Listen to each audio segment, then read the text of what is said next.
What do I want to see happen in the upcoming bans for the One Piece TCG? It looks something like this.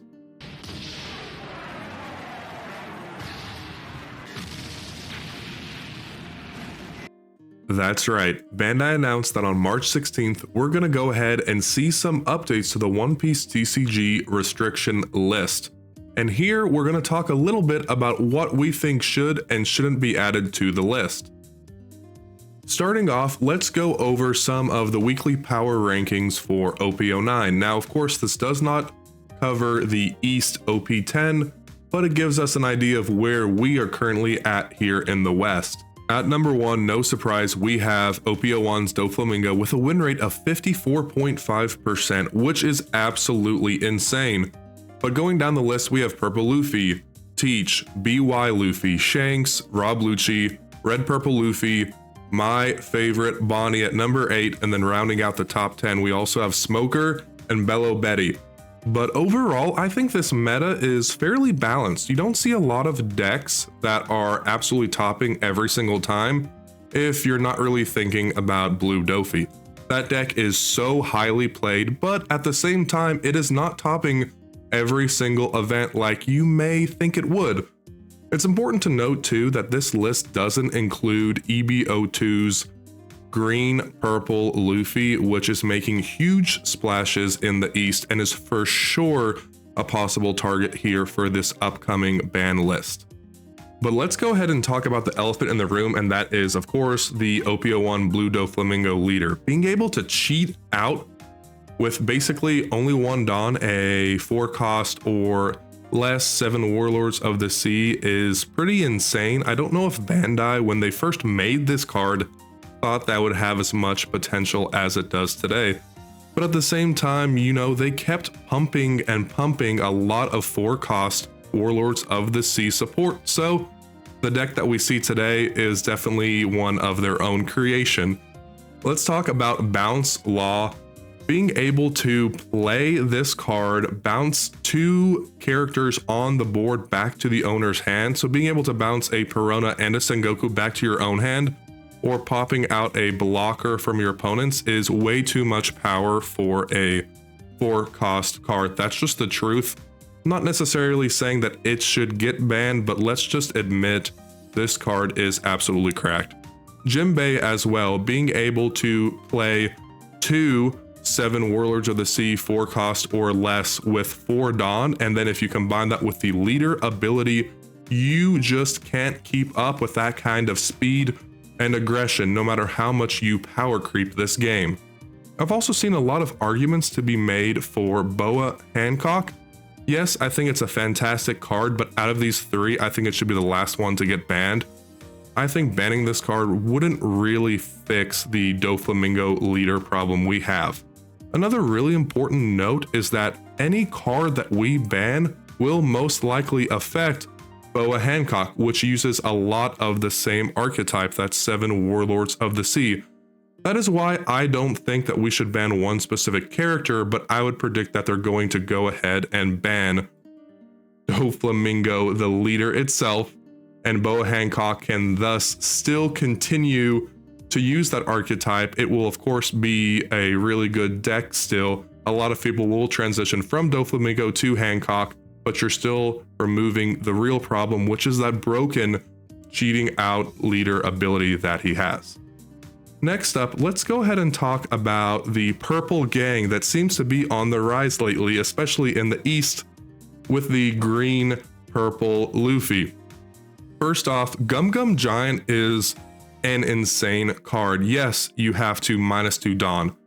And yes, you have to trash a card, but getting 4,000 power and drawing 2 cards is an amazing late game ace to have up your sleeve. At the same time, I kind of feel like purple along with green has been struggling in the past couple sets. That's why I don't think Gum Gum Giant should necessarily be banned. It's kind of the only thing that purple really has going for them. So I think even though it is an insane card, we should keep it in there to try to keep it as equal as possible and give Purple Gang a chance to really stay in the meta. Then again, Purple Gang seems to be dominating the meta with EB02's Luffy. This card just needs to get banned. Let's go ahead and say this. This leader, it was a mistake. It's too strong. The amount of support it has, the combinations it has, I see this as if they don't ban this leader and Doflamingo, everyone who's playing Doffy is just going to take over with EBO2's Luffy. Let's go ahead and get that out of the way.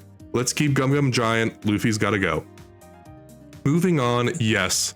Gecko, Moria, and Rebecca, the combo that we all hate to see, especially against Lucci players.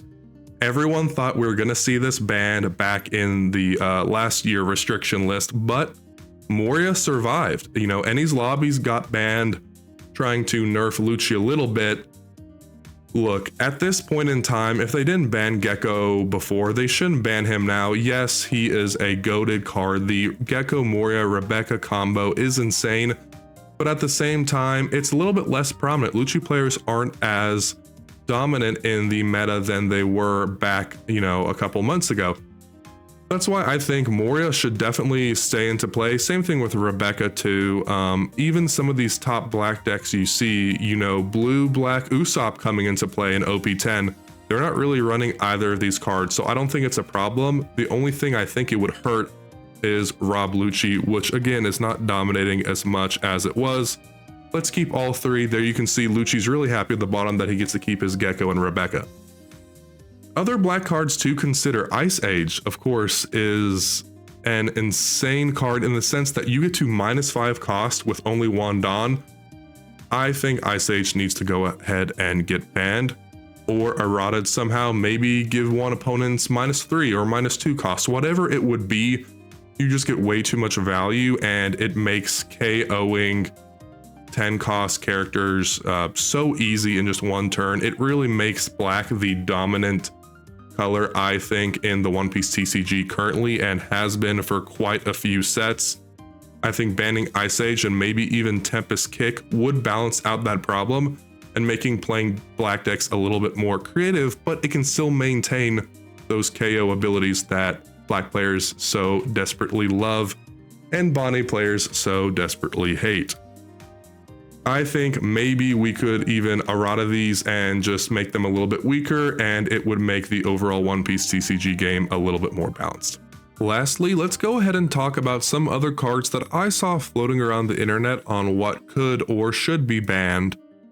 BY Luffy, or Taxi Luffy as we love to call him, I don't think needs to go anywhere. Yes, he is awful to play against. Sometimes it feels like BY Luffy players are playing their own game over there on the other side of the table, and we're just trying to figure out how it fits into the One Piece TCG. But I think this deck has an extremely high skill ceiling, so at the same time, I'm okay with it having a good return for those players who practice it again and again. Teach is an absolute beast. Just the presence of this deck and this leader ability changes the One Piece game forever. Now, he is getting quite a little bit of support, especially with this 5-drop Kuzan in OP10. I think Teach is going to be a problem, and a lot of decks are going to have to build and change their playing style to basically fit and counter Teach's. And you know what? I think that's okay. I think that's part of a growing and evolving TCG. As long as they don't give him more and more support as we go on with EBO2 and OP11, I think Teach is here to stay. I am totally okay with a little bit of power creep with this leader, as long as it doesn't get out of control. Finally, someone threw this at me the other day, but banning 10-drop Shanks. Look, this card is great, but at the same time, if you ban 10-drop Shanks, then you can make the argument to ban 10-drop Blackbeard, and then, well, if you're banning those two, why not ban the other 10-drop or Emperors of the Sea? And then, you know, I just don't think we need to open that can of worms. 10-drop and spending all your Dawn on one card should give you a lot of benefits. I don't think it is broken or unfair. I just think it's a really good and annoying card to play against. Lastly, let's talk a little bit about, is it unban time for some of these cards? Look, Sakazuki went ahead and already got an errata. They're not going to unban him. I'm sorry. It's copium. If you think he's coming back, he's not. It's over. go ahead and play maybe Black Blue Usopp that's coming out, and let's just enjoy another Black Blue leader that can actually attack. Moby Dick is not being unbanned. I don't understand how this card ever existed. I started playing in 05, so this was before my time. This card is insane. When I first read it, it looked like a typo to me. No, this does not get unbanned. It will make Whitebeard come back in full force and be totally unfair. Lastly, Kabaji, I don't know if I'm pronouncing that right. I don't really know why this got banned. Yeah, it's a great milling card, but it kind of seems, it's on play. One, draw 2 cards, trash 1 from hand, okay. At the same time, we have the blue Cavendish coming in at OP10, which is a when attacking you get to mill. I don't really think this card deserves to stay unbanned. If any of these cards were to be put back into the mix, let's go ahead and put this Buggy Pirates in there and see a little bit more support for our favorite Clown Emperor. And that is it for everything that we think could be hit in the upcoming restriction list for the One Piece TCG here in March. Looking forward to seeing less Doflamingo in 2025. Let me know what you think in the comments below about restrictions and unbanning for this upcoming round. And also, what do you want to see in 2025 for the One Piece TCG? Thanks so much for watching, and we'll see you next time.